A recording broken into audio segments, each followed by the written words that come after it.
بسم الله الرحمن الرحيم. ألف لام ميم.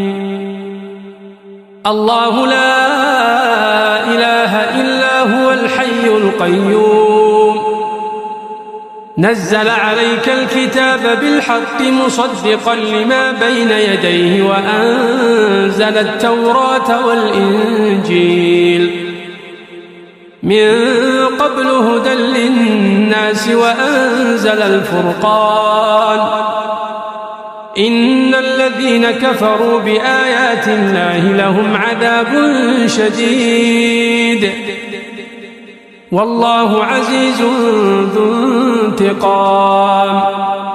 إن الله لا يخفى عليه شيء في الأرض ولا في السماء